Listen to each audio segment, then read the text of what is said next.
ভাইয়া ভাইয়া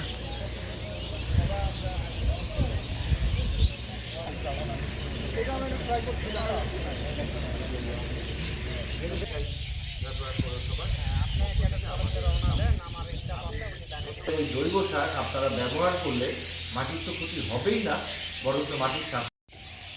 আমি যারা এখানে কাজ করছেন আমার পৌরসভার কর্মকর্তা কর্মচারী এবং সুস্থ নির্মল পরিবেশ দিতে পারেন। আপনারা খেয়াল করলে দেখবেন যে আমাদের ল্যাব যারা এই আয়োজনের সাথে ছিলেন সকলের মধ্যে আন্তরিকতা জানিয়ে আমি আমার বক্তব্য শেষ করছি।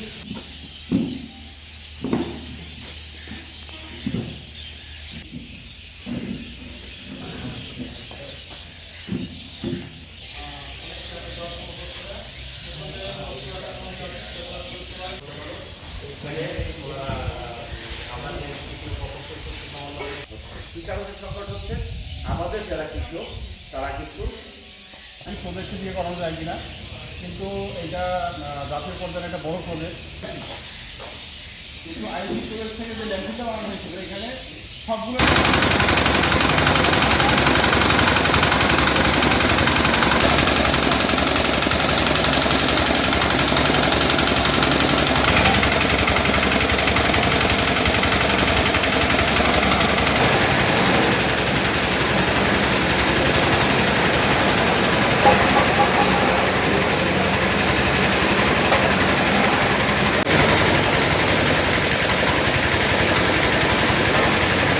পলিথিন বা প্লাস্টিক যা রয়েছে সেটাও আমরা এখান থেকে রিইউজ করার জন্য প্রোগ্রাম হাতে নিয়েছি।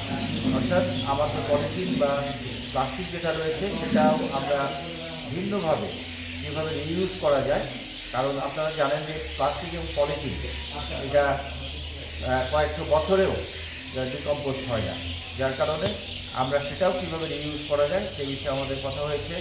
এখানে কিছু আপনারা দেখেছেন যে আমাদের ওয়াটারটা রয়েছে, সেই ওয়াটারটা খালি চোখেই দেখে বোঝা যায় যে এটা আসলে ব্যবহারের উপযোগী না।